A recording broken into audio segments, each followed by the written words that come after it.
What would you say to a young person now who was thinking about going into a creative career? I mean, have those careers changed completely? Every life skill that I have, I think I've learned through being in a creative process. I think the way we have codified and institutionalized creative education needs to be looked at, right? It got fed into the sort of rote educational system. It churns out student body after student body without sort of like an awareness of, well, how are they going to sustain themselves, right? And I think what to me could be really interesting is looking at a creative education or a creative path, as really what it ought to be, which is like a life skill path, right? And it doesn't necessarily mean that you're supposed to be an artist in the end. Clint Ramos, welcome to Visionary. Hello. Clint, technology seems to be giving us more and more reasons just to stay at home on our own with our devices. Is that a problem for live performance? Uh, you know, uh,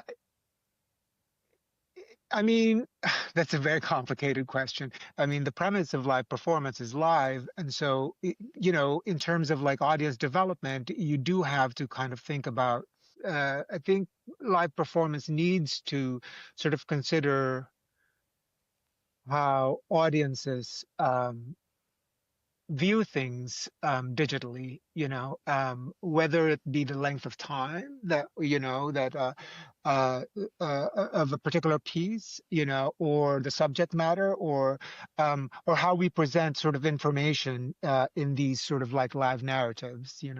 Mm. I mean, do you think that human presence is more important than digital reach? I think science has proven that. I think human contact is really vital for survival, right? Like I think there was an experiment in the 1960s about this, monkey who had sort of this kind of, I think like a dummy mom, right? Like a non-living mannequin in it, and it didn't quite survive as long as one would with a live person. I think the theater in and of itself is both a cultural act. You're watching a performance, right? So in a way you are absorbing a narrative, you are absorbing some sort of whether it be entertainment or whatever you're watching is a venue for thought, but it is also very much a social act. In many ways, you are watching with people and you are watching how other people watch the thing you're watching. And so I think that is what's unique to live performance. It is ritual. It goes back to sort of like our basal kind of impulse to sit around a fire and tell stories, and face each other while doing so. Very much a communal act. So if we take it as a Yes, communal yes. act, but we add in a mix of technology, do you think that technology can enhance theatre without diluting its soul? Oh, absolutely. And many artists have been doing that already. Um, what's great about new playwrights and new narratives that are coming out is that it takes into consideration how we communicate in real life, for instance, text messaging. I just saw this brilliant production actually at the Donmar. It's an adaptation of The Maids, and it it incorporates in a very successful way uh, text messaging, um, live streaming, um, uh, uh, how we appear in social media, filters, and everything. It's really quite remarkable, right? And to me it adds a layer of, in a funny way, it adds a layer of reality to what is essentially artificial, right? Like the theater is artificial, but so it becomes more. Visceral in a way, because our brains have been trained to absorb information that way. I wonder what Jean Genet would think of that I appearing in his play.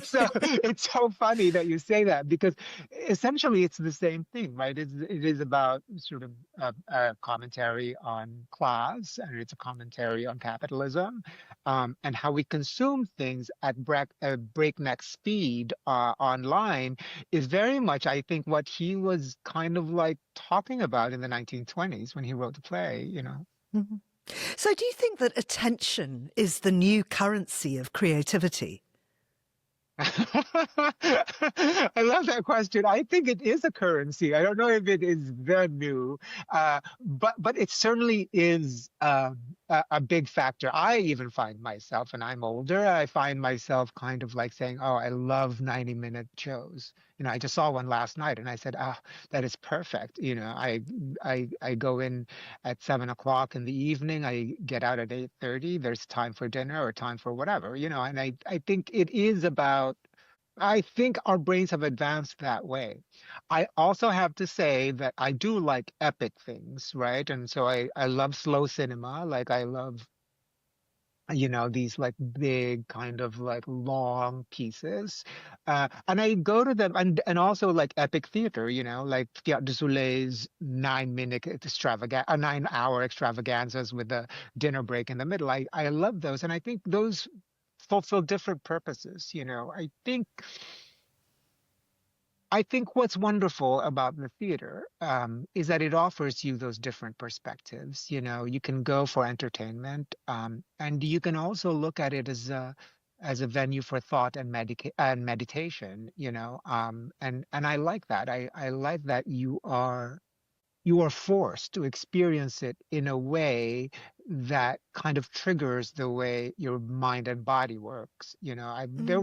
I mean, I could name so many theatrical pieces that were like, there was one called The America Place by Taylor Mack, and you know they had beds because you know you spent 24 hours in the theater, in the performance itself, and I thought that was wonderful as an experience, you know, and you never forget it, you know. Yeah, yeah. But I do feel like attention is kind of a, a big currency now, you know. It's very much taken into consideration when like when I program plays or shows, you know. I have to think about, well, does this piece really need to be this long, you know? Yeah, yeah. I mean, you've worked on so many productions, such impressive productions. Stephen Sondheim's Into the Woods or Sunday in the Park with George. Yeah. What do you think it is that keeps drawing us back to these timeless classics? Well, for Sondheim, it certainly is the music. You know, I think you go to it to experience, to be bathed in that music. I also think there's something about re-experiencing an original impulse when you first saw it. You know, this idea to be sort of um, moved really in a different way, you know, I think I think what's great about the theater, you know, and particularly if you do these classics, you know, uh you don't have to kind of figure out the story because in many ways it is familiar to you, right? But so you can go into a deeper layer, where you appreciate an interpretation of it. You know, it's like watching a particular symphony, you know, play a familiar bit of music. And so it, it it it kind of reaffirms this idea of both how human beings are so individual. You know, you are given the same stimulus, and we all kind of like as artists react to it differently. And also as spectators, we see that kind of really that brilliance in mind. I would say it's akin to watching an Olympic sport. And so I would say it's really about the display of virtuosity, I think, you know, that makes us marvel at at really at human capacity. Mm, but human capacity can get it wrong, and that's part of the joy of theatre. I mean, it's the Yeah, intimacy, but it's also that it might not be perfect. And I think correct. I wonder if an audience that's been trained to appreciate art only through their very perfectly edited screens Yes. still want that.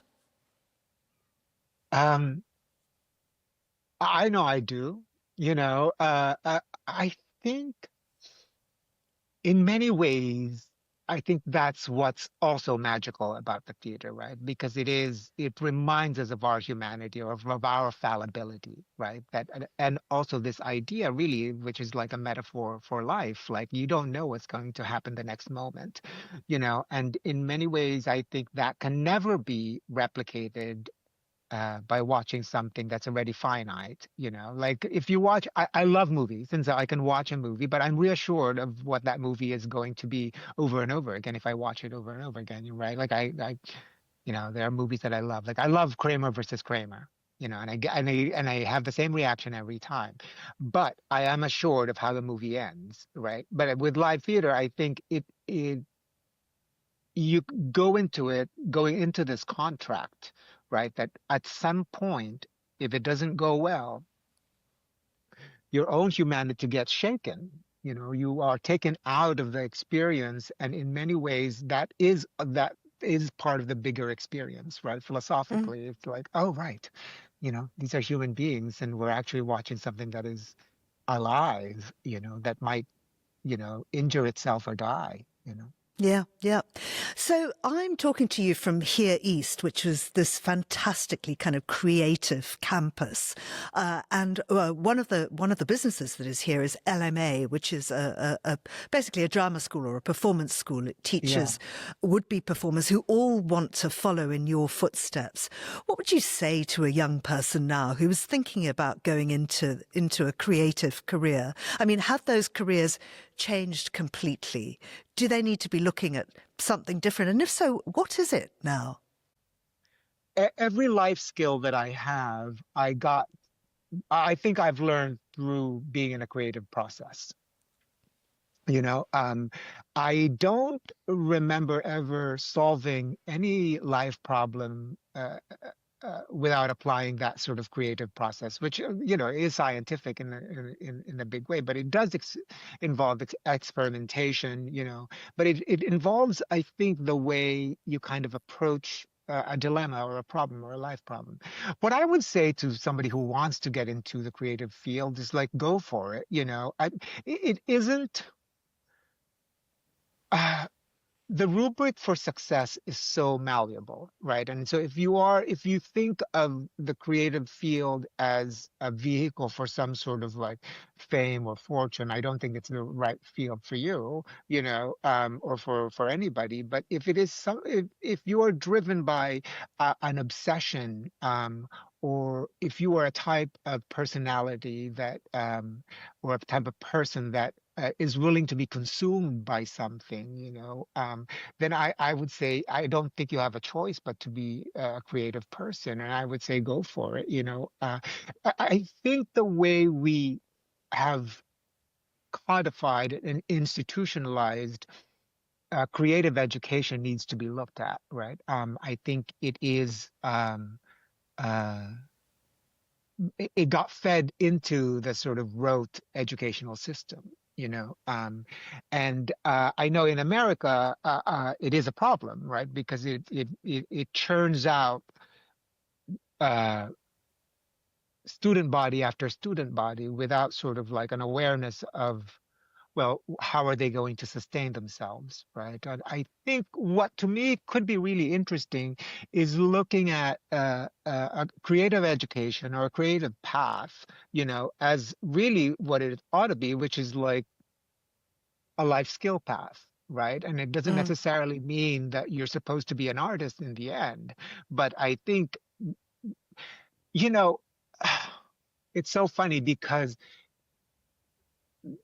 up until maybe the 1800s, the sciences and the arts were really one, right? Like Shakespeare talks about the arts and the sciences as one thing, and even before that, like the basis of Athenian society was like really figuring out how we as human beings kind of uh, conjure up concepts, both in a creative way and in a scientific way. I like that. And so I think we veered away from that. I think maybe because of the Industrial Revolution, where it became really highly um, siloed in terms of disciplines, right? When really it should just belong in one thing. Um, I think a young person who wants to follow a creative life should do so, knowing full well that they may need to figure out how to sustain themselves um, in those really practical matters, how to pay rent, how to feed themselves, how to make ends meet. I mean, I guess young people will be doing jobs that we haven't even thought of the title for yet. I was recently at the Lincoln Center, and I was Yes, really impressed how they are embracing technology and really trying to keep themselves relevant. And I wonder what institutions like the Lincoln Center can and should be doing to keep themselves relevant in this digital age. I'm an artist in residence at Lincoln Center. I know exactly what you're talking about. It's led by Jordana Lee. And I work very closely with an artist named Nona Hendricks. She used to be a member of La Belle. And what she is doing right now is really kind of moving. She is creating a cyborg archive of herself and her work. And and she's doing it digitally, and she's doing it, creating a holographic representation of herself. Um, I think every arts institution should be doing something uh, or experimenting with technology in the way they deliver culture. I can't imagine us uh, not doing so. I just can't. I think there's no world wherein there's no sort of purity argument here. It's just I think we are at a point where we have no choice but to embrace that. Either through the most basic things, archival, live streaming, or figuring out a way to not replicate, but create another experience that technology can contribute to enhancing live performance. Mm. I mean, we're living in such a difficult and divided time now, culturally, politically, socially, in almost every way. Do you think that art can be a force for good and a unifying force? I think we ask so much of art. You know, uh, I think art only works if our humanity is willing to absorb it. You know, um, but I do think that nothing can move one like art can. Um, I think art allows us to absorb information through its various filters, both through an individual artist's filter or through a collective sort of filter, right? Reality is so harsh in many ways, but art has a way of delivering that message that is that catches you from the left field. And so in many ways, yes, I think it could be deployed as a force for good. Art only works if there's a willing audience. You know, if it's just like going to the museum. Like I will enter a museum because I want to, and I want to be there, right? Or I will go see a live performance or see a movie because I want to be there, because I want to experience something. I think I can speak about uh, um, the way I think what's happening, at least in America, is that art is seen as something frivolous, something extraneous, something not necessary. Um, at least in the way the country is going, um, and so it is disheartening because it sort of programs the population to think that art is inconsequential, really, um, instead of saying, "Listen, it's all around you," um, open your eyes to it and open your hearts to it. I mean, can we be brought closer together through art? What would that look like in practice?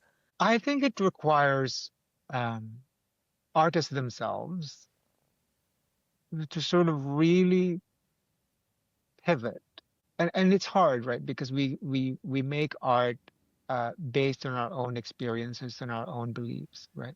But it would really require artists themselves to look at the other side, um, to create work that somehow questions their own sense of morality, um, and their own sense of what they've formulated to be good, bad, unjust, just, you know. I love this idea that if we're talking about a divided world, right, there are sides. And so I feel like, what would it be like to actually stop talking about what we believe in, but talking about what we don't believe in as if we believed in it?